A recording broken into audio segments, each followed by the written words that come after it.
en ayant comme leitmotiv de promouvoir les femmes en général, faire de la femme congolaise un modèle pour des générations futures en RDC. Les magazines Femmes Atu reçoit Madame Gratitude Tonda, technicienne en agroalimentaire, formatrice et responsable du centre de transformation de produits agroalimentaires locaux.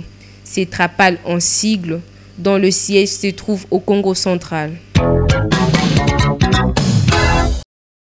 Alors, bonjour, moi c'est Madame Gratitude Tonda, je suis CEO de CETRAPAL.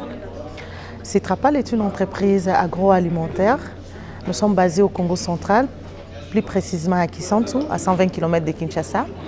Alors, nous sommes une entreprise qui mettons en place des jus de fruits naturels. Comme vous le voyez là, nous avons des jus de fruits naturels, nous avons en fait une gamme diversifiée. On produit du jus d'ananas, du jus de mangue, du jus d'orange, du jus de gingembre et puis du jus de bissap. Et à part ça, nous mettons aussi en place de purée de tomates, comme vous le voyez, purée de piment. Ici, nous avons la purée de piment.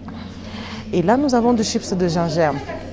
La particularité avec nos produits, c'est que nos produits sont produits vraiment de façon naturelle. Nous mettons l'accent surtout sur la consommation bio, naturelle et bio, parce que ça va de l'intérêt de nos consommateurs. Nous travaillons en partenariat avec des coopératives de producteurs juste pour suivre la production, pour voir comment ça se passe au niveau du producteur, pour s'assurer de la qualité de la matière première. Et ce qui est encore plus intéressant avec nous, nous allons vers tous ces producteurs-là pour essayer de les sensibiliser, de donner aussi des petites formations sur la conservation post-récolte avant que les produits nous arrivent sur notre usine. Et en termes de proposition de valeur, nos produits sont 100% naturels et vous voyez que nous les mettons dans des emballages biodégradables. Nous utilisons le verre, nous utilisons les emballages en papier graphs, tout juste pour conserver l'environnement, la nature, parce qu'aujourd'hui la planète elle est polluée, la RDC elle est polluée, alors il faut en tant qu'industriel penser déjà à ne pas polluer et apporter des apports plus intéressants pour la gestion de l'environnement.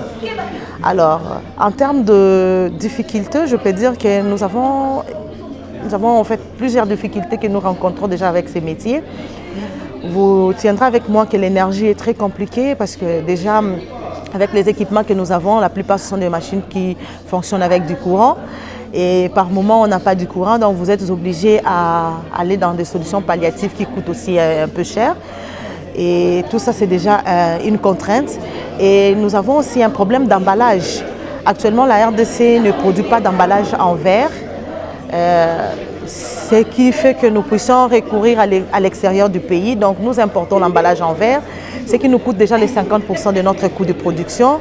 Et en termes de compétitivité, on essaye quand même d'être sur le marché, mais avec beaucoup de difficultés.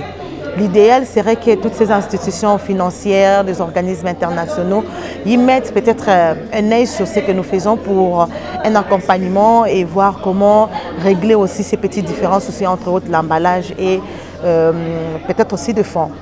Alors déjà avec le producteur, je peux dire que la manière dont nous fonctionnons avec eux, c'est vraiment une manière où on leur permet à valoriser leurs matières premières.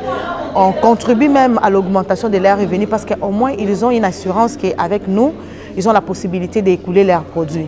Voilà, je vais même vous donner l'exemple. Tu voyais qu'aujourd'hui, avec toutes ces catastrophes naturelles, entre autres la pluie, vous voyez que la route du Congo central, Kinshasa, elle est coupée. Alors, dites-moi aujourd'hui, avec tous ces producteurs qui mettent du périssable sur la grande route, et ce sont des cimetières de fruits et légumes que nous voyons. Et ça va à notre intérêt de promouvoir toutes ces entreprises agroalimentaires pour essayer de réduire toutes ces pertes post-récolte et augmenter même le revenu des producteurs et pourquoi pas créer même aussi de l'emploi, hein, contribuer à la réduction du taux de chômage. Donc tout ça, ça nous tient à cœur parce qu'on s'est dit le développement de notre pays, c'est nous qui devons le faire.